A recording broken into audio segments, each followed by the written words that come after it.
চা পাতা শুকিয়ে রাখছি, এখন এই যে গ্যাসের চারিপাশে দিয়ে দিচ্ছি। একটা বেগুন গাছ লাগিয়েছি। এখানে গাছ লাগানোর মতো তেমন একটা সুযোগ সুবিধা নেই।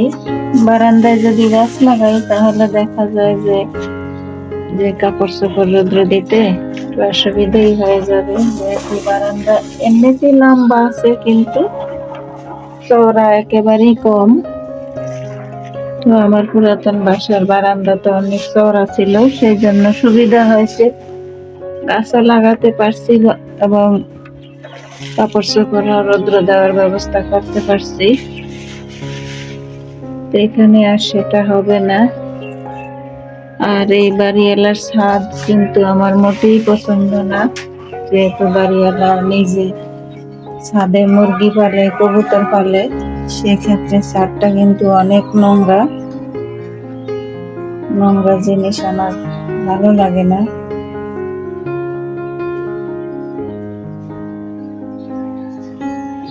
আজকে কিন্তু খুব সুন্দর রৌদ্র উঠেছে। আজকে গত রাত্রে শীতও পড়েছে, আবার সকাল হতে না হতে রৌদ্র উঠে গেছে। তো বলতে চাইছিলাম যে জিনিস আমার যেরকমই আছে না কেন, যদি যে জিনিসই হোক না কেন, পরনের, ব্যবহারের যে কোনো জিনিসই, সেটা উন্নত মানের হোক আর নিম্নমানের হোক, সেটা যদি আমি পরিষ্কার পরিচ্ছন্নতা করে রাখি তাহলে দেখতে ভালো লাগে, বা পরিপাটি ভাবে থাকলে সবকিছুই একটা ভালো লাগার ব্যাপার আছে। তো আমাদের এই বিল্ডিং এর ছাদটা কিন্তু অনেক বড়, যেহেতু এই বিল্ডিং এর এক একটা তলায় 3টা করে ইউনিট, তাহলে ছাদটা তো অনেক বড়, তাই না?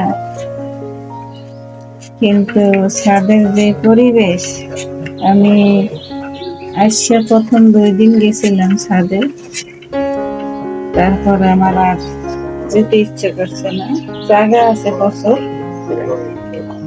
গাছপালা লাগানোর মতো জায়গা আছে, কিন্তু ওই যে কবুতর পালে, মুরগি পালে, সেগুলোর তো একটা পরিষ্কার পরিচ্ছন্নতার ব্যাপার আছে। ওই জিনিসগুলো মোটেই নাই, সেজন্য আমার একদম ছাদে যেতে অভক্তি লাগে। এই জন্য তেমন একটা ছাদেও যাওয়া হয় না। আর আপনাদের সাথে কি শেয়ার করবো বলুন, আমারই পছন্দ হয় না, আর আপনাদের কি হবে?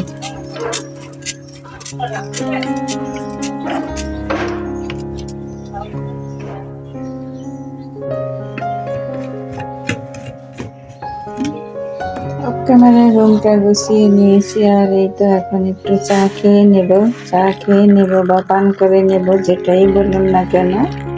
তো শীতের সময় কিন্তু আমি বেশ কয়েকবার করে চা খেয়ে নেই, এটা আমার অভ্যাস আছে। আর গরমের দিনে একবার না হলেও আমার চলে যায়। গরমের দিনে আমি তেমন একটা চা খেতে পারি না, শীতের দিনে যতবার খাবো কোনো সমস্যা হবে না, বরঞ্চ ভালোই লাগে। অফ ক্যামেরা অলরেডি চা নাস্তা হয়ে গেছে অনেক আগে। এই তো অনেক সময় ধরে কাজকর্ম করছি, তো এই ভাবলাম এখন একটু চা খেয়ে নিই।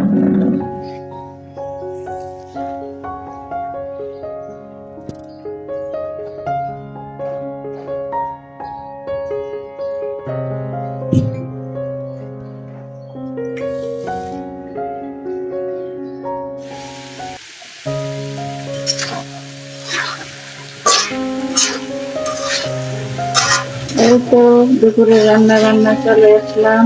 এই তো কালারফুল ভাজি করে নিতেছি, ফুলকপি, গাজর, টমেটো।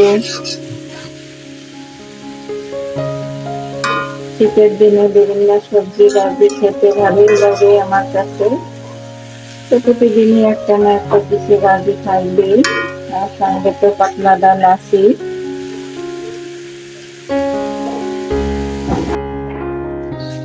আসসালামু আলাইকুম, কেমন আছেন সবাই? আশা করছি আমার প্রিয় ভাই বোনেরা ও দিদিমণিরা কাছে কিংবা দূরে, দেশ কিংবা দেশের বাইরে, যে যেখানে আছেন না কেন, আল্লাহর অশেষ রহমতে সবাই অনেক বেশি ভালো আছেন এবং সুস্থ আছেন। আলহামদুলিল্লাহ, আমিও আমার পরিবারের সবাইকে নিয়ে ভালো আছি। এই তো আপনাদের মাঝে আবার ফিরে এসেছি নতুন দিনের নতুন একটা ভিডিও নিয়ে।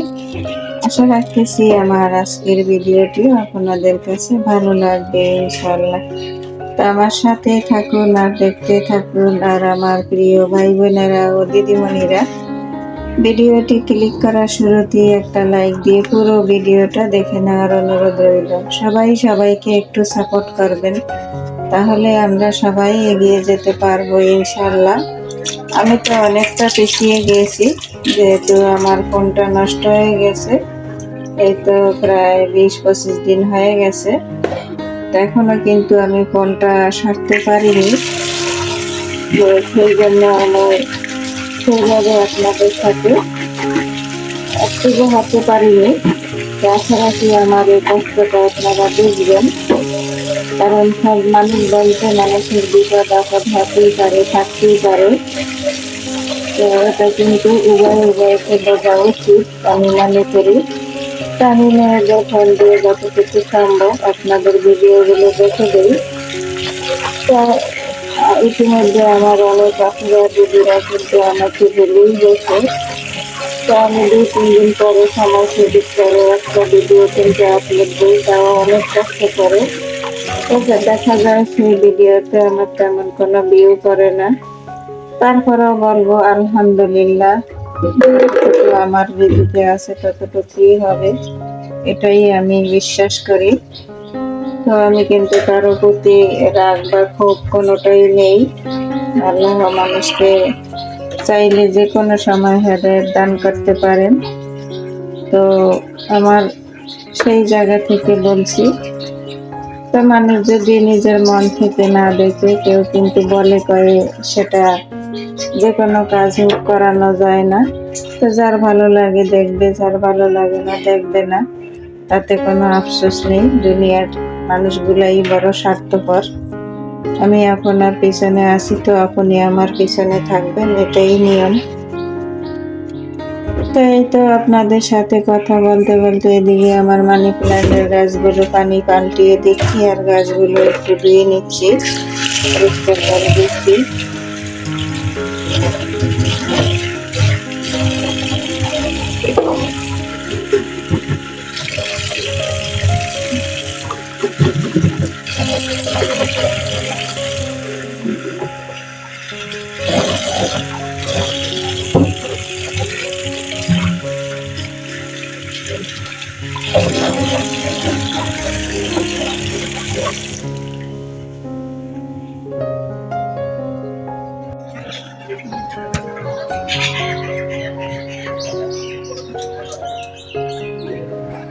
শালিক পাখি ডাকতে আছে। পাশে একটা কাঁঠাল গাছে বসে বসে ডাকে। এটা হচ্ছে নিপার রুমের বারান্দা, এখানে একটু স্প্রে করে দিয়ে গেছে, পাতা দিয়ে দিয়েছি অলরেডি।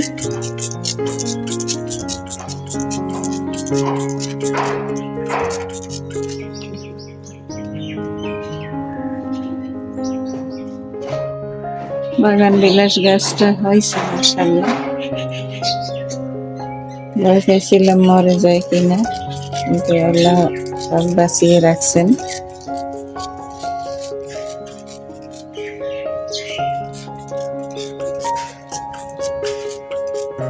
সব জিনিসেরই যত্ন নেওয়া লাগে, যত্ন না নিলে কিন্তু কিছুই হয় না।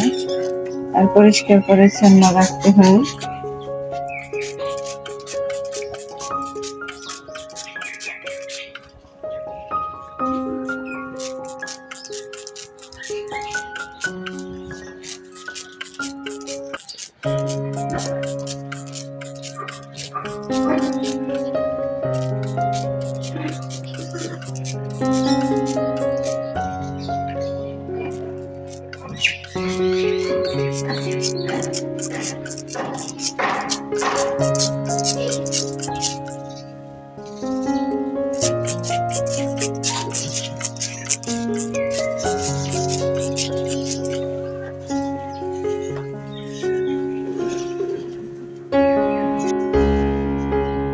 হচ্ছে মাঝখানের রুম, আর এই রুমে আমি থাকি। এই যে জানালা দিয়ে কিন্তু খুব সুন্দর ভদ্র আসছে। জানালা খুললে কিন্তু অনেক সুন্দর আলো বাতাস আছে।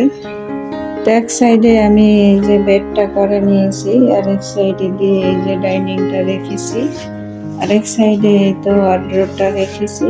আর মধ্যেখানে তো বেশ কিছুটা জায়গা আছে যেখানে আমরা নামাজ পড়তে পারি।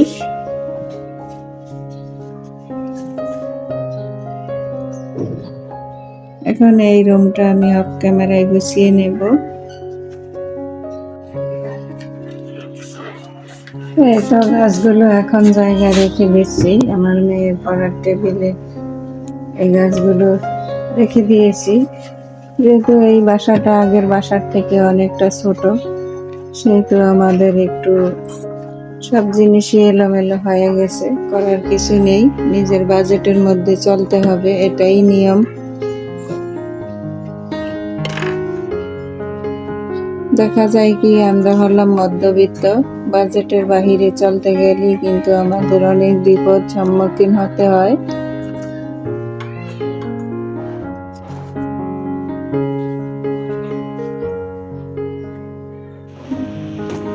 এখন হচ্ছে সন্ধ্যাবেলা, তাই সন্ধ্যার নাস্তার জন্য এই যে একটু সুজি দিয়ে খামি করে নিলাম। তাই সুজি আর ডিম দিয়ে আমি একটা মিষ্টি জাতীয় পিঠা তৈরি করব বাসায় খাওয়ার জন্য, এই যে সন্ধ্যার নাস্তার জন্য আর কি। মেয়েরা খেতে চেয়েছে, তাই ভাবলাম একটুখানি করে বানিয়ে দেই আজকে, যেহেতু আমার অর্ডারি কাজ নেই। তো সেই জন্য তো খামিটা আমি অফ ক্যামেরায় করে নিয়েছি। তো তখন বিদ্যুৎ ছিল না, যার জন্য আর কি ভিডিও করতে খেয়ালও ছিল না।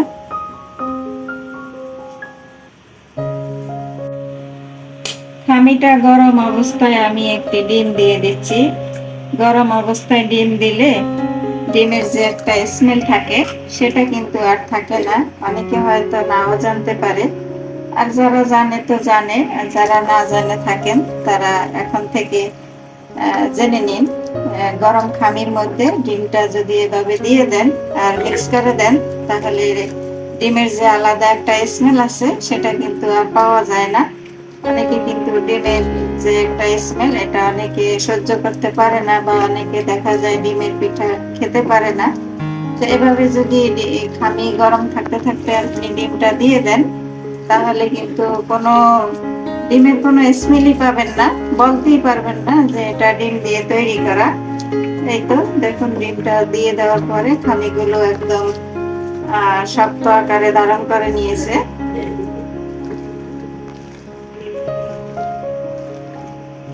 পিঠাগুলো অফ ক্যামেরায় বানিয়ে নিয়েছি, আর এই যে এখন ভেজে নিতেছি।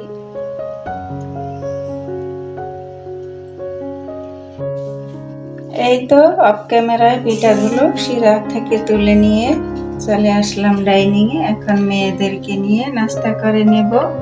এই পিঠাগুলো একদমই মিষ্টির মতো। তো মিষ্টিতে আমরা দুধ ব্যবহার করি, আর এখানে আর দুধ ব্যবহার করা হয় না। এই হচ্ছে ব্যবধান, আর কিছুই নয়, একদম তুলতুলে মিষ্টির মতো। তো আমার আজকের ভিডিওটি এ পর্যন্তই। দেখা হবে আবার নতুন কোনো ভিডিওর মাধ্যমে। সেই পর্যন্ত সবাই ভালো থাকবেন, সুস্থ থাকবেন, নিরাপদে থাকবেন। আল্লাহ হাফেজ, আসসালামু আলাইকুম।